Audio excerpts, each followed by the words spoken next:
आपको हम्म। आइडियली अगर आपके कोई केस हुआ है हम्म। तो आप इन्फॉर्म करेंगे पुलिस। हम्म।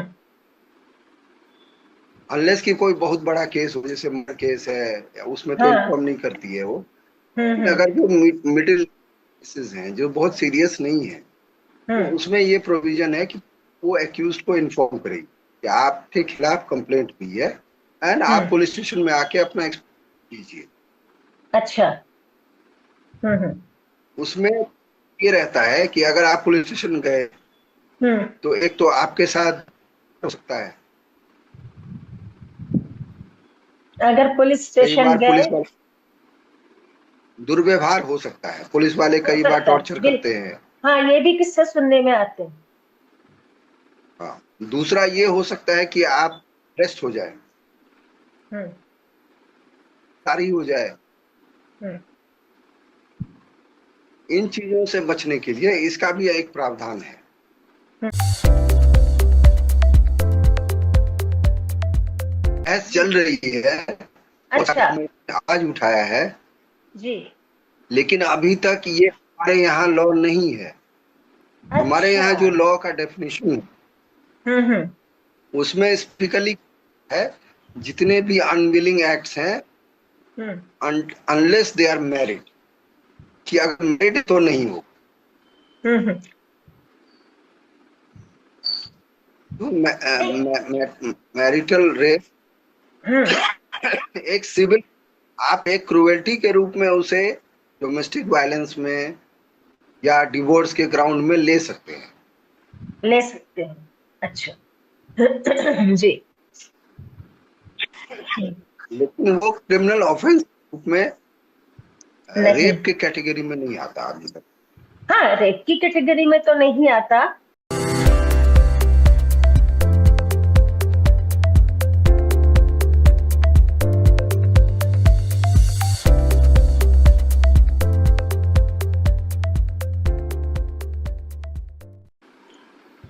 नमस्कार।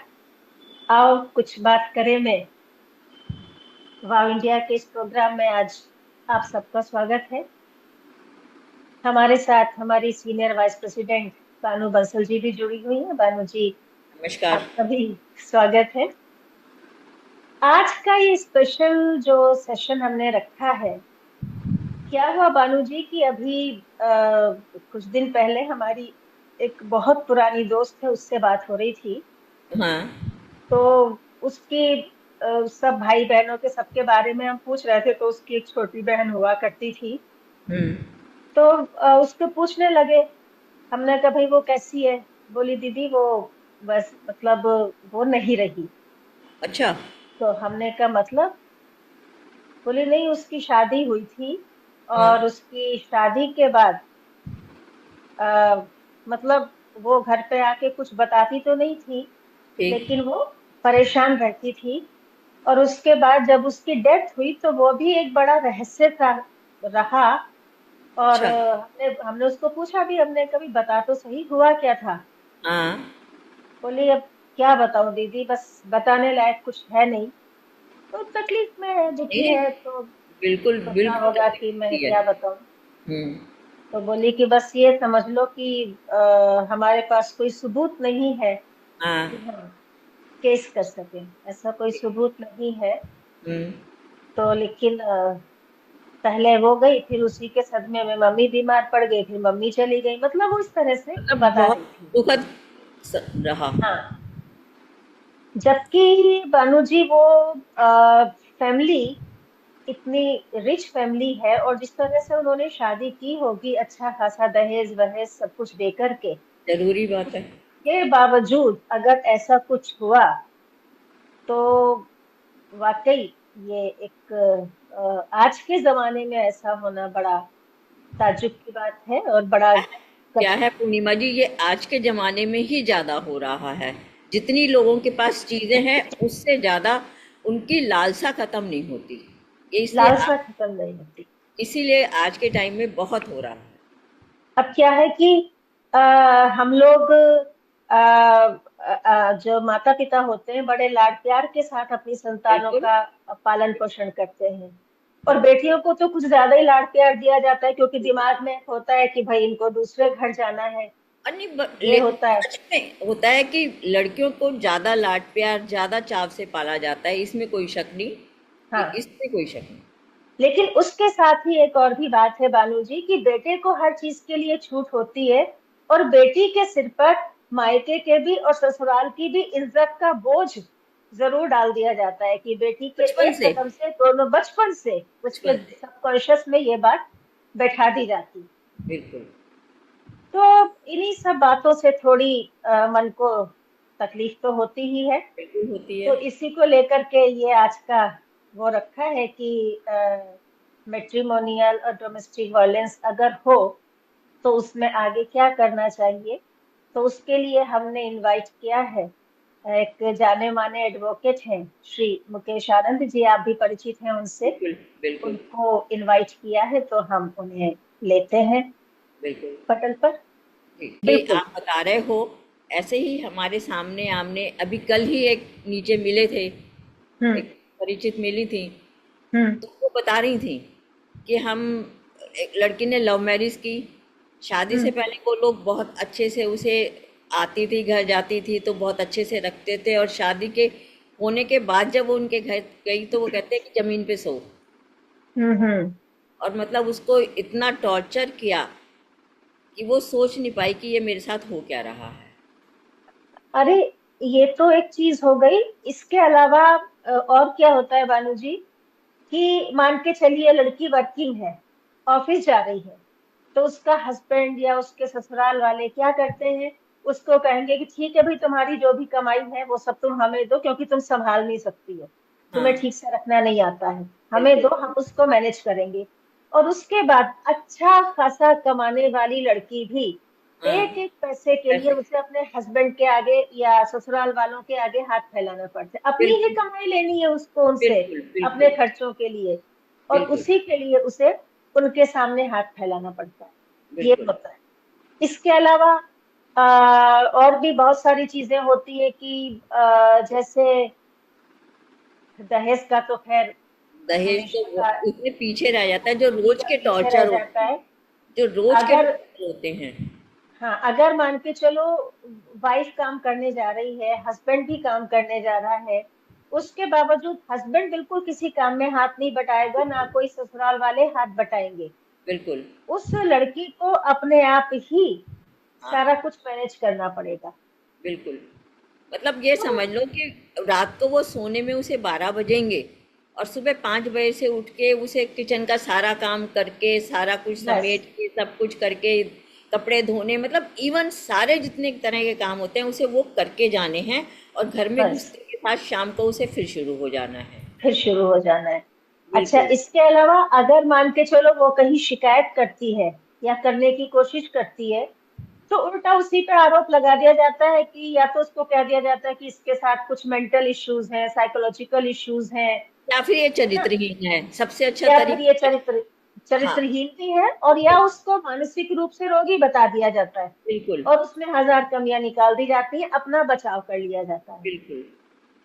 तो ये सारी चीजें चल रही हैं। तो अभी इसी सब सिलसिले में कि कितने तरह के वायलेंस होते हैं, क्या होता है, इस सब बारे में हम बात करेंगे मुकेश जी से। बिल्कुल तो क्योंकि क्या है कि ना तो ये लड़की को पता होता है कि बिल्कुल। उसको किस तरह से अपने अपने आप को प्रोटेक्ट करना चाहिए, और कहाँ अगर शिकायत करनी है, कैसे कहाँ करनी शिकायत है। करनी है, और ना उसके परिवार वाले, क्योंकि भाई वास्ता ही नहीं हर पड़ता इन सब चीजों से, हाँ, हर आदमी का वास्ता नहीं पड़ता, तो हर वास्ता इस नहीं बारे में पड़ता। नहीं जानता। इवन अगर आप पुलिस थाने के अंदर आप अपनी कोई रिपोर्ट लिखाने जा रहे हो, तो आपको नहीं पता लगता कि आपको वहां पे अपनी रिपोर्ट लिखवानी कैसे है। इवन एक वहाँ बात पता है बानू जी, जी। कि अगर हस्बैंड वाइफ की मर्जी के बिना उसके साथ सेक्स करता है, हाँ तो वो भी रेप की श्रेणी, बलात्कार की श्रेणी में आता है, मैरिटल रेप की श्रेणी में आता है। बिल्कुल, पढ़ने में तो आता है ये सब चीजें इस या तरह की। या वाइफ बीमार है और उस वक्त उसकी मर्जी नहीं है और उस वक्त वो करता है, वो भी मैरिटल रेप की कैटेगरी में आता है। बिल्कुल तो ये सब चीजें हैं जिनके बारे में आज हम जानेंगे, और आगे हमें क्या करना है। उस पर चर्चा होगी। तो ऐसा है मुकेश जी, नमस्कार, स्वागत है आपका हमारे वाव इंडिया के इस आओ कुछ बात करें प्रोग्राम में। अभी जैसा हम बानू जी से भी बात कर रहे थे, चर्चा कर रहे थे कि अभी कुछ ही दिन पहले हमारी एक दोस्त से बात हुई जिसकी बहन की रहस्यमयी परिस्थितियों में ससुराल में डेथ हो गई और उनके पास कोई सबूत नहीं था कि वो उस पर आगे बढ़ सके। और इसी तरह की बहुत सारी चीजें हैं, बहरहाल उस पर हम बाद में आएंगे। सबसे पहले तो हम अपने दर्शकों को जो भी इस प्रोग्राम को देखेंगे उनको बता दें कि मुकेश आनंद जी एक बहुत जाने माने वकील हैं, एडवोकेट हैं, और ये सर्वोच्च न्यायालय के साथ साथ और भी देश के बहुत सारे कोर्ट्स में जो है अपनी सर्विसेज देते हैं। और इसके अलावा गुरु गोविंद सिंह इंद्रप्रस्थ विश्वविद्यालय और एमिटी विश्वविद्यालय में विजिटिंग प्रोफेसर के रूप में आप अध्यापन कार्य करते हैं। इनकी एक पुस्तक a beginner's path to moot court कानून के किताब नाम से पब्लिश हो चुकी है। गुलमोहर साझा संग्रह में आपके लेखन जो है वो प्रकाशित होता रहता है। दैनिक भास्कर के संपादक पृष्ठ पर कानून से संबंधित कॉलम इनका पब्लिश होता है। इसके अलावा बहुत सारी जो लीगल जर्नल्स होते हैं उनमें इनके आर्टिकल्स पब्लिश होते हैं और दैनिक लहरी के खबरी पर मैथिली में समाचार विश्लेषण ये करते हैं। ये इनके परिचय छोटा सा है, बाकी तो बहुत बड़ा परिचय है। अब इतना तो यहाँ पे फिर पूरा प्रोग्राम उस परिचय में ही निकल जाएगा, इसलिए और अधिक कुछ नहीं कहेंगे। तो बात चल रही थी मुकेश जी कि देखिए बहुत सारे स्तर पर महिलाएं जो है वो शोषण की शिकार होती हैं। सबसे पहले तो वो जब बच्चियां होती हैं, छोटी होती हैं, अपने परिवार में ही शोषण की शिकार होती हैं। उनके अपने रिलेटिव्स होते हैं जो उन पर बुरी नजर रखते हैं और उनके साथ कभी कभी कुछ गलत काम कर जाते हैं, और जब वो अपने पेरेंट्स को बताती हैं तो उनके पेरेंट्स या तो शर्म की वजह से उसको चुप करा देते हैं और या उसी पर इल्जाम लगा देते हैं कि आप उनके पास गए क्यों थे, उसी को दोषारोपण कर देते हैं। इस तरह की घटनाएं होती हैं। शादी होती है, शादी के बाद बहुत पैसा खर्च करके माता पिता उस लड़की को विदा करते हैं, लेकिन वहां वो जाती है तो आज के जमाने में भी दहेज तो एक चीज हो गई और बहुत सारी बातों के लिए उसको, क्योंकि ससुराल वाले चाहते हैं कि अगर लड़की बहुत पढ़ी लिखी है और अपने जो पैरों है पे पैरों पे खड़ी है तो उसका जो कॉन्फिडेंस है उसको वो डाउन कर दें किसी तरह से, उसके कॉन्फिडेंस को, उसके और उसके स्वाभिमान को, दोनों चीजों को वो दबाना चाहते हैं ससुराल वाले। और इसीलिए उस पर कभी फिजिकल, कभी उस पर मेंटल, इमोशनल उसका जो है उसके साथ शोषण उसका करते रहते हैं। इसके अलावा हम एक और भी बहुत सारी चीजें आती हैं जो धीरे धीरे धीरे धीरे हम आगे लाएंगे, अपनी परिचर्चा में आगे लाएंगे। अब जैसे मान के चलिए कि शादी हो गई तो हस्बैंड सोच लेता है कि मेरा तो फिजिकल होना जो है मेरा एक अधिकार हो गया, मुझे सर्टिफिकेट मिल गया कि मैं इसके साथ फिजिकल हो सकता हूँ। लेकिन अगर उसकी मर्जी नहीं है या उसकी तबीयत खराब है तब भी वो अगर उसके साथ फिजिकल हो रहा है तो ये मैरिटल रेप की कैटेगरी में आता है और ये पनिशेबल है हमारे ख्याल से, जैसा हमें पता चला है। तो ये बहुत सारी चीजें हैं जिनके बारे में हम आपसे डिस्कस करना चाहते हैं, लेकिन सबसे पहले हम आपसे ही जानना चाहेंगे कि आप किस किस तरह की बातों को मैट्रिमोनियल वायलेंस और डोमेस्टिक वायलेंस की कैटेगरी में लेते हैं। देखिए, मैट्रिमोनियल वायलेंस या डोमेस्टिक वायलेंस है वो डिफाइंड है जो एक्ट के हिसाब से। ऐसे बहुत सारी चीजें आती हैं तो इसका डेफिनेशन अलग अलग जगह पे अलग अलग है, लेकिन जो सबसे बड़ा डेफिनेशन है वो डोमेस्टिक वायलेंस एक्ट, जो कि इसी पर्पज से इनेक्ट किया गया। इसमें विवाह से संबंधित या दहेज से संबंधित कोई भी प्रताड़ना जो है, कोई भी डिमांड है, उसको डोमेस्टिक वायलेंस एक्ट की श्रेणी में लाया गया है। जो फिजिकल वायलेंस है वो तो पहले से भी आईपीसी में है, और जो मानसिक वायलेंस वो डोमेस्टिक वायलेंस में इसको इंक्लूड किया गया है। लेकिन पुराने कानून आईपीसी में अंतर, डोमेस्टिक वायलेंस एक्ट में अंतर यही है, पुराने कानून में सजा का बड़ा स्ट्रॉन्ग प्रावधान, 3 साल की सजा हो। नया जो कानून है वो बेसिकली कॉम्पेंसेटरी है। अच्छा। क्योंकि ये मैट्रिमोनियल रिलेशनशिप देखा जाता है, ये बड़ा कॉम्प्लिकेटेड होता है, जहाँ पे शिकायतें भी होती हैं, लेकिन जो कंप्लेनेंट है वो ये नहीं चाहता कि बहुत कड़ी सजा दी जाए। उसके कई तरह के रिपरकशन होते हैं। मान लीजिए कि हस्बैंड जॉब पर और उसे जेल हो जाए, तो जो सोर्स वो उसको अगर जेल हो जाएगी तो उसकी नौकरी से वो प्राइवेट में भी है तो कम से कम ब्रेक आ जाएगा। तो उससे क्या होता है कि कंप्लेंट करने गए जस्टिस के लिए, और दूसरी मुसीबतें आ गई कि जो भी फाइनेंशियल आपको असिस्टेंस मिलना चाहिए था, क्योंकि असिस्टेंस का वाइफ का वो उसका हस्बैंड ही है।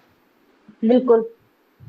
इसके लिए आफ्टर मैरिज पेरेंट्स को जिम्मेवार नहीं बनाया गया है, या भारत में गवर्नमेंट में कोई फंड नहीं है कि अगर कोई विमेन है, डेस्टिट्यूट है, या उसको इतना पैसा नहीं है तो वो कहाँ से सरवाइव करेगी। तो उन्होंने मिडिल पाथ इसका निकाला, डोमेस्टिक वायलेंस में मिडिल वाला इसका, कि ये डोमेस्टिक वायलेंस है, उसमें उन्होंने बहुत सारे प्रोविजंस और रिलीफ उसको दिए हैं। जैसे आपने बताया कि बार बार उसके यहाँ जाना, उसको अब्यूसिव मैसेजेस करते हैं लोग, फोन कॉल्स करते हैं, उसको घर में रहना मुश्किल देते हैं। तो सबसे पहले रेजिडेंशियल राइट्स के लिए वो प्रावधान है। उसके बाद जो अगर कम्युनिकेशन डिस्टर्बिंग है, जी, उन सारे कम्युनिकेशन पे कोर्ट जो है स्टे लगा सकती है। जी। उसमें कॉम्प्लेन के लिए फिक्स किया गया सर्विस ऑफ नोटिस, जैसे केस फाइल करने के बाद अपोजिट पार्टी को नोटिस देना होता है। अच्छा। तो सर्विस ऑफ नोटिस के 60 डेज के अंदर उसका मेंटेनेंस फिक्स होना चाहिए, so that she is a survive. जो लीगल एक्सपेंडिचर है, जो उसका खर्च, वो भी उनको देना पड़ेगा। और जितनी भी प्रताड़ना है उसका एक मेजरमेंट, कितना मेंटल एगोनी हुआ है, कितना टेंशन है, उसके लिए फाइनेंशियल का प्रावधान बनाया गया है। तो ये सारी चीजें उसमें डाली गई हैं। बल्कि यहाँ तक कि जो कस्टडी है बच्चों का, उसकी भी उसमें प्रोविजन है, क्योंकि कई बार उनके साथ बात को लेकर भी क्रूएल्टी होती है कि बच्चे को रख लिया और उससे मिलने नहीं दे रहे। ये जितनी भी चीजें हैं, जितने भी आए हैं मैरिज के, उन सब को लेकर डोमेस्टिक वायलेंस एक्ट बनाया गया है। अच्छा, लेकिन ये डोमेस्टिक वायलेंस एक्ट, जी, एक चीज और बता दूं, सिर्फ महिला मतलब मैरिड महिलाओं के लिए ही नहीं है, ये परिवार में जो अन्य हैं उनके लिए भी डोमेस्टिक वायलेंस एक्ट है। It is not a matrimonial domestic violence act. मतलब उसकी सिस्टर है या कोई भी भाभी है, सब इसमें अपना कंप्लेंट दर्ज करा सकते हैं। यहीं पर हम आपसे इसी से रिलेटेड एक आपसे सवाल करना चाह रहे थे कि घरों में जो काम वाली काम करती हैं, हमारी हाउस हेल्प होती हैं, कई दफा उनमें कम उम्र की बच्चियां भी होती हैं और उनके साथ लोग जो गलत तरीके से पेश आते हैं या उनको प्रताड़ित करते हैं, जो भी करते हैं, तो क्या ये भी डोमेस्टिक वायलेंस उसमें आता है? नहीं, में जो साथ रह रहे शेयर्ड हाउस होता, अच्छा, शेयर्ड हाउस मतलब ओल्ड अपने, अच्छा, okay. With an intent to remain permanently. Hmm. तो 4 दिन के लिए अगर कोई आता है तो वो डोमेस्टिक वायलेंस एक्ट में नहीं आता। लेकिन जो आप कह रहे हैं कि बच्चियों के साथ होता है, उसके लिए स्पेशल एक्ट है, पॉक्सो है, अच्छा। Prevention of children sexual offences. वो बहुत स्ट्रिक्ट है। वो हम्म। इससे ज्यादा उसमें होता है, और जी बहुत स्ट्रिक्टली डील किया, जहां कंप्लेनेंट 18 ईयर से कम हो। जी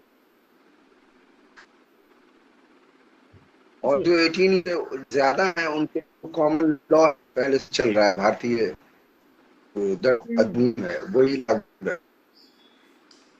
अच्छा, यहाँ पर हम एक बात आपसे जानना चाहते हैं कि कई दफा होता क्या है कि जब इस तरह के मैट्रिमोनियल केसेस होते हैं या डोमेस्टिक वायलेंस की कैटेगरी में जो चीजें आती हैं, उनको लेकर के अगर कोई, अच्छा, ये डोमेस्टिक वायलेंस की इसमें हस्बैंड्स भी आते हैं, क्योंकि आजकल ये भी देखा जा रहा है कि जो लड़कियां हैं, वाइफ्स हैं, वो उनका कानून का मिस यूज करके हस्बैंड्स पर झूठे इल्जाम लगा रही हैं, ये कर रही हैं, तो क्या ये चीज भी इसमें आ रही है? बिल्कुल, ये हम्म। समस्या सभी कानूनों में आती है। जो पहले दहेज के कानून थे, जी। डाउरी उसका था, इसमें भी बहुत ये मिस बहुत सारी बहुत बहुत मिस यूज हुआ, दहेज कानून का तो बहुत मिस यूज हुआ। इसका मिसयूज हुआ और इसके दुष्परिणाम हुए। जी। पर्पस के लिए एक्ट बनाया गया, हम्म। वो पर्पस सॉल्व। हम्म। इससे क्या, कोर्ट ने महिलाओं को डाउन शुरू किया। प्रोविजंस तो अपने गए हैं, जी। लेकिन इतने कि ऑजेज कम पड़ गए, और हम्म। इसीलिए तय समय जो भी है उस पे कोई किसी भी केस का निपटारा नहीं हो पाता। हम्म। अच्छा, अब तो एक ये चीज एक बहुत यहाँ बड़ी जी बिल्कुल।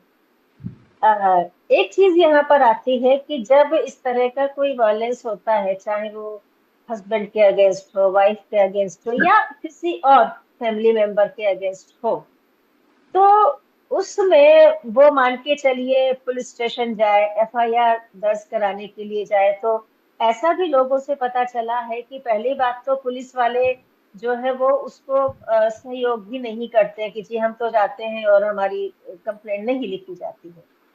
लेकिन अगर वो नहीं, मतलब लिखे, कंप्लेंट नहीं लिखे, तो उस स्थिति में फिर क्या करना चाहिए?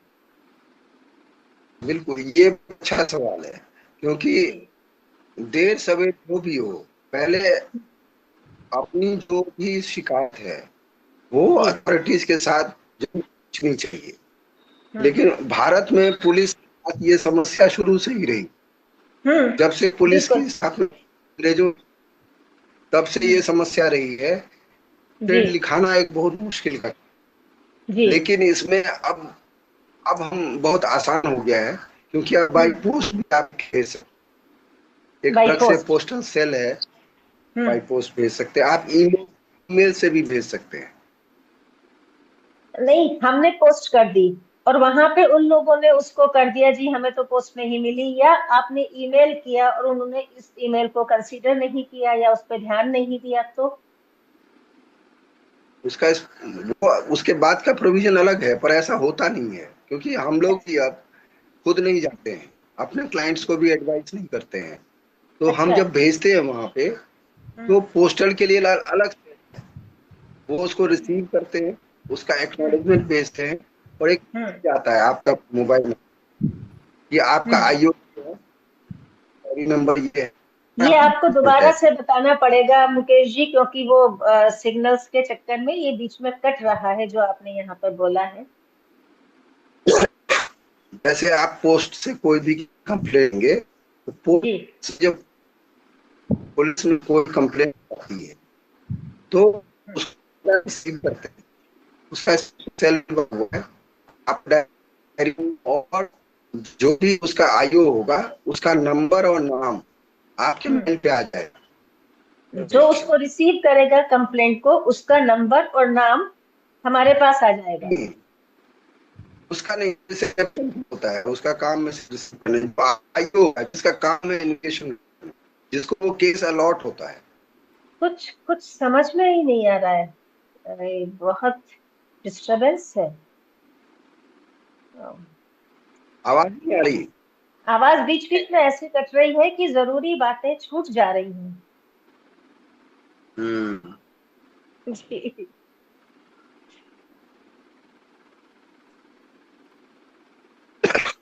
कैसे करेंगे? तो देखिए, कोई भी कंप्लेंट आप ईमेल से भी कर सकते हैं हम्म और पोस्ट, दोनों का प्रॉपर एक्नॉलेजमेंट आता है। हम्म मैं ये सजेस्ट करूंगा कि जो भी कंप्लेंट करते हैं उसमें हम्म हम्म। कमिश्नर ऑफ पुलिस और डीसीपी को जरूर भेजें। पुलिस इंस्पेक्टर को और डीसीपी को? Commissioner of police. Commissioner. Commissioner of police और डीसीपी। हाँ, जो उस एरिया का डीसीपी है उसको टैग करें, क्योंकि उनका जी। जो आईटी होता है वो एक्टिव होता है बजाय अच्छा थाने के, तो वो उसको अच्छा। फॉलो अप कर लेते। ओके। हम्म। और अगर बाय पोस्ट भेज रहे हैं तो हम्म रजिस्टर्ड पोस्ट से भेज, हम्म। तो उसकी प्रॉपर रजिस्टर्ड पोस्ट। एक्नॉलेजमेंट अच्छा। हाँ और आपस में डिटेल्स मिल जाएगी। हाँ, उसका हमारे पास एक वो रसीद रहेगी रजिस्टर्ड पोस्ट की। तो ये लेकिन फिर रिस्पॉन्सिबिलिटी। रसीद तो हमारे पास रहेगी, हमने रजिस्टर्ड पोस्ट से उनको भेज दिया, लेकिन उसके बाद भी उन्होंने उस पर कोई ध्यान नहीं दिया, तो फिर हमें रसीद लेके जाना तो अल्टीमेटली पुलिस स्टेशन ही पड़ेगा ना? नहीं, जाना तो पड़ेगा, पर जो जो मेन एसेंस है एक्ट का, हम्म वो ये टाइम और place, time okay. Date and. Hmm अगर आज कोई, आज संडे है हम्म तो मुझे इमीडिएटली उसका इंफॉर्मेशन करना है। जितनी इमीडिएट इंफॉर्मेशन होगी उसकी वैल्यू हम्म। ज्यादा होगी। उसकी वैल्यू ज्यादा होगी। यस। हम्म आप एक्सीडेंट हुआ है, आप उसको कंप्लेंट करेंगे तो उसकी वैल्यू कम हो। आपने अगर उसकी कंप्लेंट कर दी हम्म तो उसकी ज्यादा। नंबर एक। नंबर दो, हम्म आजकल हम्म। ट्रैकिंग का जमाना, नहीं होता, you can track it, check होता है। हाँ, तो अब हम उसको ट्रैक कर सकते हैं, हमारे पास जो भी एक्नॉलेजमेंट नंबर होगा जो भी होगा उससे हम उसको ट्रैक कर सकते हैं। और ये में एक्सेप्टेबल, आप हम्म बता सकते हैं कि ये रिसीव हुआ और इसको एक्नॉलेज करता है। हम्म ठीक है। अब बात आई कि आप इसमें कंप्लेंट आपने भेज दी लेकिन कोई हम्म एक्शन नहीं हुआ। हम्म। इसमें कोर्ट पावर होती है, अब आपको किसी लॉयर के पास जाना पड़ेगा। अच्छा, ये जो ये जो हमने कंप्लेंट की है, एफआईआर चाहे बाई पोस्ट भेजी है चाहे रजिस्टर्ड पोस्ट से या ईमेल से, जैसे भी भेजी है, वहां लॉयर की जरूरत नहीं है? वहां आप खुद से भी लिख सकते हैं। ओके। हम्म हम्म लेकिन अगर बाद आपकी कोई कार्रवाई नहीं होती हम्म तो एक प्रिजम्पशन है कि आपकी कंप्लेंट को इस लायक नहीं माना गया, तो उसमें कोई हम्म एक्शन लिया गया उसको इस लायक नहीं ओवरकम माना करने गया। के लिए। हाँ। हाँ, अब आप जी। लीगल जरूरत, रिपोर्ट में फिर आपको लॉयर की जरूरत होगी। हालांकि जरूरी नहीं है, अपना केस आप भी लड़ सकते हैं, पर उसमें कुछ हम्म कुछ टेक्निकल रिक्वायरमेंट्स कि उसकी पिटीशन बनेगी, एफिडेविट बनेगा, फिर हम्म उसमें अटेस्टेड होता है। तो ये चीजें प्रैक्टिकल चीजें हैं। तो अगर आपके पास लॉयर है तो आपको इजी होगा। अगर आपके पास लॉयर अफोर्ड करने का पैसा नहीं है तो हम्म। आजकल लीगल एड का भी प्रोविजन है कोर्ट, आप जाएंगे वहां पे तो जी। लेट। क्या आपने क्या बताया, किस चीज का प्रोविजन है? अगर हमारे, मान लीजिए चलिए हम लोग नहीं अफोर्ड कर सकते लॉयर, तो वहाँ क्या प्रोविजन है? लीगल एड है, लीगल एड हमें कानूनी गवर्नमेंट सहायता। कोर्ट की तरफ से हाँ, मिलेगी? वहाँ पे बताएंगे कि मैं अफोर्ड नहीं कर सकता, मुझे ये समस्याएं हैं, तो आपको कोर्ट प्रोवाइड कराएगा, लॉयर, आपको कोई पैसा नहीं लगेगा। अच्छा। धन्यवाद। अच्छी जी। तो वो आपकी तरह, लेकिन लॉयर की आपको जरूरत वहां पड़ेगी। हाँ। उसके बाद कोर्ट पे ऑर्डर करता है तो आपकी एफआईआर रजिस्टर हो जाएगी। ओके। और एक और यहाँ पर एक क्वेश्चन आता है कि इन केस कोई एफआईआर या कोई कंप्लेंट हमारे अगेंस्ट की गई है, ठीक है, तो वहां पे प्रोटेक्टिव जो एक्शन है, मान के चलिए किसी ने मान के चलिए बानू जी ने पूर्णिमा के ऊपर कोई एफआईआर कर दी, कोई कंप्लेंट कर दी, तो वहां पे पूर्णिमा क्या प्रोटेक्टिव एक्शन ले सकती है? तो ये बड़ा इंपॉर्टेंट सवाल है और बहुत सारे लोग इसमें बहुत परेशान हो जाते हैं जी। और कुछ कर जाते हैं, भाग जाते हैं, कुछ मतलब कहीं गायब हो जाते हैं डर के मारे। ये सब नहीं करना चाहिए। आपको आइडियली अगर आपके कोई केस हुआ है तो आप इन्फॉर्म करेंगे पुलिस, अनलेस कि कोई बहुत बड़ा केस हो, जैसे मर्डर केस है, उसमें तो हाँ। इन्फॉर्म नहीं करती है वो। अगर जो मिडिल केसेस हैं जो बहुत सीरियस नहीं है, तो उसमें ये प्रोविजन है कि वो एक्यूज्ड को इन्फॉर्म करेगी कि आपके खिलाफ कंप्लेंट हुई है एंड आप पुलिस स्टेशन में आके अपना एक्सप्लेन कीजिए। अच्छा। उसमें ये रहता है कि अगर आप पुलिस स्टेशन गए तो एक तो आपके साथ हो सकता है, अगर पुलिस कई स्टेशन बार गए, पुलिस वाले दुर्व्यवहार हो सकता है, पुलिस वाले हो कई बार सकता है, टॉर्चर करते हैं। हाँ, ये भी किस्से सुनने में आते हैं। हाँ, दूसरा ये हो सकता है कि आप अरेस्ट हो जाए, गिरफ्तारी हो जाए। इन चीजों से बचने के लिए इसका भी एक प्रावधान है कि आप आने से या तो एक अपने किसी लीगल प्रैक्टिशनर को अपने साथ ले जा सकते हैं, ये आपका अधिकार है इस समय में। इसके अलावा अगर आपको एप्रीहेंशन है कि मुझे अरेस्ट कर लिया जाए, तो बचने के लिए आप एंटीसिपेटरी बेल का प्रावधान, एंटिसिपेटरी बेल, यस जी। एंटीसिपेटरी बेल आप फाइल कर सकते हैं कि मुझे एप्रीहेंशन है, अरेस्ट कर लिया जाएगा। तो कोर्ट अगर वो पुलिस को भी बुलाती है, टेकिंग टू अच्छा। अकाउंट ऑल द फैक्ट्स, वो आपको प्रोटेक्शन देगी। चाहिए आपको, आपसे पूछ आपको अरेस्ट नहीं किया जाएगा अच्छा। अगली डेट तक। अगर जी। पूछताछ में कोई ऐसी चीज आती है जो अरेस्ट के लायक है, तो कोर्ट को पुलिस इन्फॉर्म करेगी कि तू अरेस्ट है।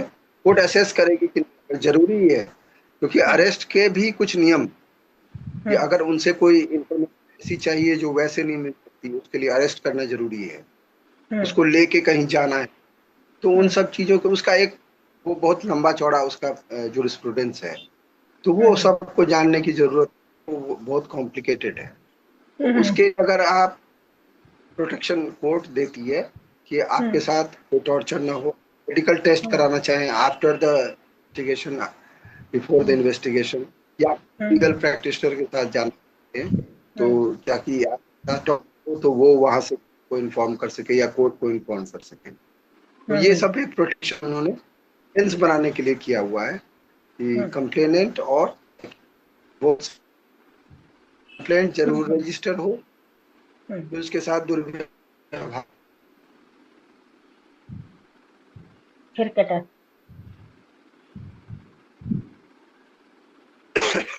आवाज नहीं आ रही? नहीं, अब आई है, बीच बीच में कट रही थी, अभी कट रही थी। चलिए।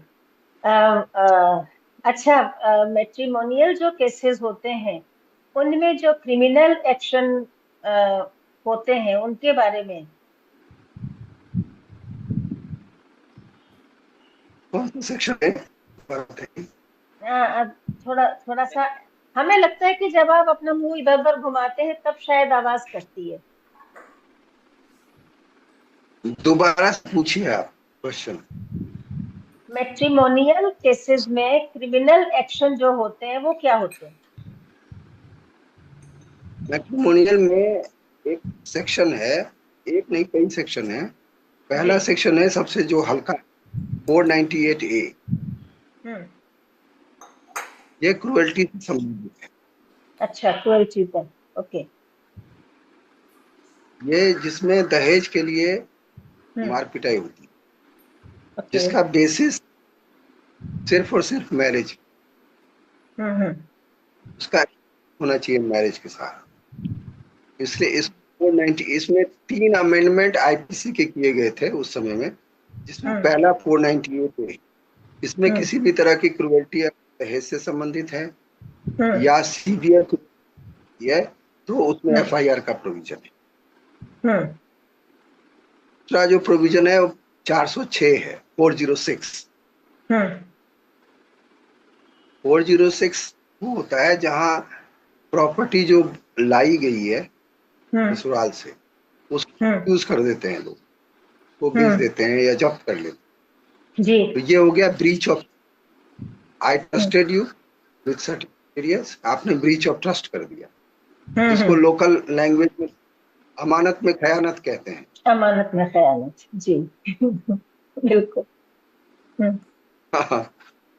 और तीसरा जो प्रोविजन है वो हम्म। होना नहीं चाहिए, वो 304B है। अच्छा। हम्म। इसको कहते हैं डाउरी। एक समय था जब बहुत सारे लोग मतलब जलाए जाते थे, हाँ जी, जो एक वक्त में बहुत हुआ ऐसा, जी। हाँ बहुत होते थे। उसको टारगेट करके 304 की प्रोविजन बनाया गया। हम्म। अच्छा, एक चीज हम आपसे जानना चाहेंगे कि एक जिसको और आम, जी जी, हाँ हाँ जी, हाँ जी। एक और प्रोविजन है, 306 है, अबिटमेंट टू सुसाइड। 306 क्या है? अबेटमेंट टू सुसाइड, अच्छा। जी। उकसाना। खुद हम्म। तो नहीं किया, हम्म। लेकिन इतनी हालत कर दी कि she was compelled to commit suicide. उसने सुसाइड कर लिया, जी। इससे रिलेटेड उन्होंने जो एविडेंस एक्ट है, साक्ष्य अधिनियम है, उसमें हम्म। भी अमेंडमेंट हुए थे, क्योंकि ये हम्म। सारे लॉ अब 7 इयर्स ऑफ मैरिज ही एप्लीकेबल। हम्म। कितने? माना क्या? गया कि अब 7 years। 7 इयर्स? 7 ईयर, 7 साल जी। जी। बाद ये चीजें वो अभ्यस्त हो जाएगी या वो खत्म हो जाएगा। ओ, वो उसकी ओके। सीवियरिटी इतनी नहीं। हाँ, मतलब 7 साल तक ये जो कुछ भी हो सकता है वो संभावनाएं है उसकी। प्रिजम 7 साल में अगर प्रिजम्पशन। होता है, हम्म। हम्म। हम्म। केसेस बाद में भी रहे, लेकिन 7 साल के अंदर अगर होता है तो ये हम्म। प्रिज्यूम किया जाएगा उसने किया ही किया है। देन इट किया इज ही वेरी किया। Difficult for the accused okay. To get out of it. उसकी हम्म। सीवियरिटी 7 इयर्स में। हम्म। अच्छा, अब हम आपसे जानना चाह रहे थे कि अक्सर ये क्वाजी क्रिमिनल के बारे में सुनने में आता है, तो ये क्या, पहले तो ये है क्या, उसके बाद इसकी प्रोसीडिंग्स क्या है? हाँ देखिए, ये डोमेस्टिक वायलेंस जो एक्ट जो है ये क्वासी क्रिमिनल है। अच्छा। क्वासी क्रिमिनल का इसका मतलब, क्वासाई का मतलब होता है कि करीब करीब। करीब करीब, इट लगभग इज नॉट, लगभग ऐसा हुआ होगा। Quasi means it is not absolutely criminal.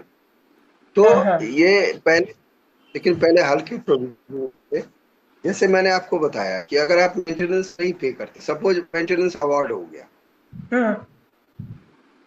या आपके खिलाफ लीगल एक्सपेंडिचर पे करने के लिए हम्म। ऑर्डर पास हो गया हम्म। और उसने कंप्लाई नहीं किया, हम्म। ऑर्डर पास हो गया, ये तो में कोई क्रिमिनलिटी नहीं है, ये तो सिंपल मैट्रिमोनियल प्रोविजंस है। ये पहले हम्म। हिंदू मैरिज एक्ट में भी था, जी। लेकिन अब इसका प्रोविजन उन्होंने कर दिया है। ये पहले 125 सीआरपीसी में था जी। कि अगर वो पे नहीं करता है तो हम्म। जितने दिन का वो पर डिफॉल्ट होगा उतनी पर मंथ की सजा होगी। ओ, So he'll be behind the bars. अच्छा, ओके जी।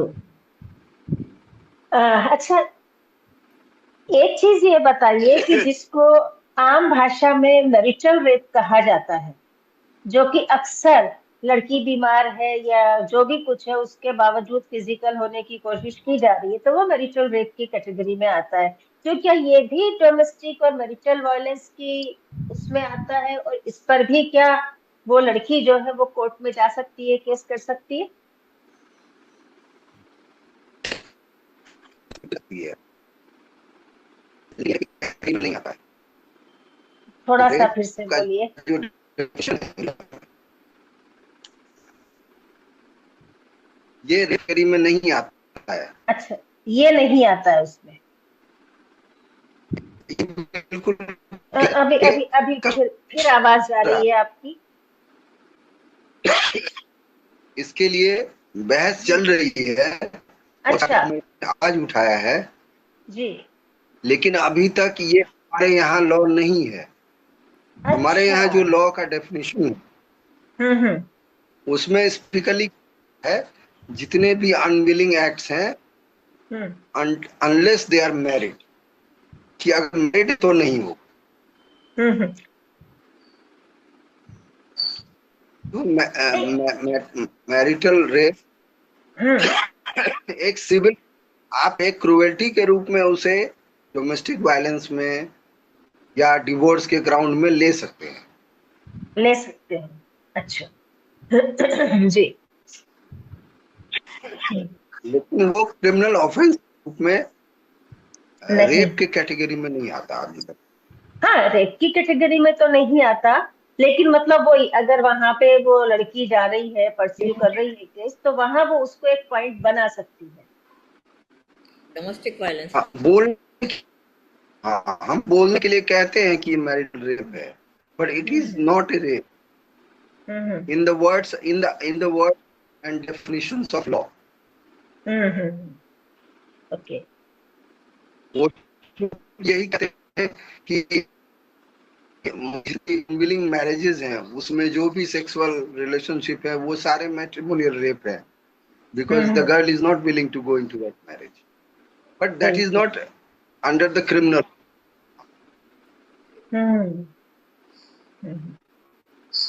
समझ गए। अच्छा, अब एक आपसे और हम बात यहाँ पर पूछना चाहेंगे कि मान के चलिए किसी पर्सन को कोई एक्यूज हो गया, कोई पर्सन बना दिया गया, तो उसको अगर बेल लेनी है तो वो बेल कैसे ले सकता है, और उसके राइट्स, पर्सन के, एक्यूज्ड पर्सन के राइट्स और उसके बेल के बारे में थोड़ा सा और जानना चाहेंगे। दो तरह के ऑफेंसेस, जी। एक होता है वेलेबल, एक होता है नॉन वेलेबल। तो ज्यादातर केसेस वेलेबल होते हैं कि सीरियस चार्जेस हो, वो सारे केसेस वेलेबल। चेक बाउंस का केस है, आपस में छोटी मोटी बात में हाथापाई होगी, वो सब वेलेबल है। तो ये इसका एक दिया हुआ है, इसका कोई डेफिनेशन नहीं है। अच्छा। जितने भी ऑफेंसेस हैं उनकी कैटेगराइजेशन है, ये वेलेबल है और हर सेक्शन कई कैटेगरी में हटाया जाता है। आपको फिर से बोलना पड़ेगा। हर सेक्शन है अच्छा। का कैटेगरी, जिसमें एक कैटेगरी है नॉन वेलेबल है, एक कैटेगरी है फुल है, उसमें बाद में आएंगे कॉग्निजेबल नॉन कॉग्निजेबल पे। हम पहले वेलेबल पे बात कर लेते हैं जी। जो ऑफेंस वेलेबल है, बेल इज आपको police is under a compulsion to give you bail, वो अरेस्ट नहीं कर सकती आप। अच्छा। तो नॉन बेलेबल ऑफेंस है, हम्म, उसमें बेल आपको कोर्ट से मिलेगी। उसके ओके। कंडीशंस हैं। Hmm, you apply to the saying that eligible हूँ बेल के लिए, and you have to establish before the court कि आप, अगर आपको बेल दिया जाए, then you will not fly away from investigation. Investigation आप भागेंगे नहीं। तो ये बेसिक उस कैटेगरी मतलब कंडीशन है, लेकिन ये सबको मिलती है अगर एलिजिबल हो तो, अनलेस कि वो इतना पेटेंट हो फैक्ट से कि नहीं इसने क्राइम किया है और उसमें कोई दो राय नहीं, तो फिर वो नॉन बेलेबल हो जाता है। नहीं, बेलेबल नॉन बेलेबल तो रहता ही। एक चीज हम जानना चाहते हैं कि जो ये डोमेस्टिक वायलेंस, मैट्रिमोनियल जो वायलेंस होते हैं, इन केसेस में अगर कोई कोई दोषी ठहरा दिया गया और उसने उसको वो अरेस्ट हो गया या जो भी है, उसको पनिशमेंट मिला, तो और उसको बेल मिल गई, मिलेगी ही, बेल तो मिलेगी ही, वो तो मिलेगी। उसको बेल मिल गई, आने के बाद उसने फिर उसको वाइफ को परेशान किया, कुछ किया, तो उस स्थिति में वो लड़की कहाँ जाएगी, क्या करेगी? कैंसिलेशन ऑफ बेल में जाएगी। जितने भी बेल मिलते हैं, हेलो, हाँ जी, हाँ जी, जी। बेल का बेसिक कंडीशन ये है कि आप किसी भी को हैरेस नहीं करेंगे। नहीं, वो खुद नहीं करे, किसी और के माध्यम से करवाए, वहां पर क्या?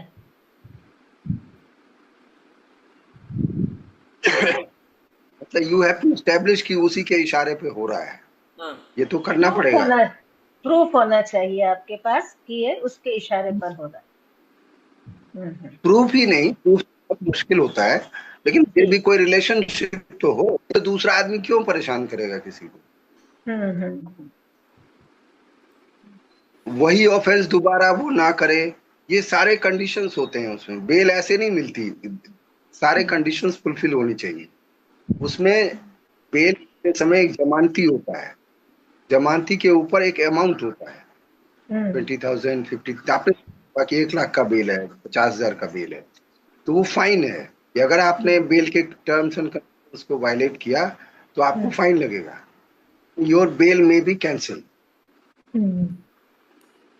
बेल कैंसिलेशन हो जाएगी, then you have to again go back to jail.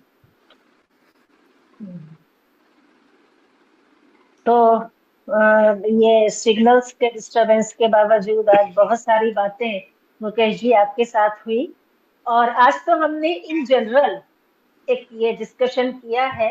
अगली बार कुछ स्पेसिफिक चीज लेकर के उस पर डिटेल में बात करेंगे।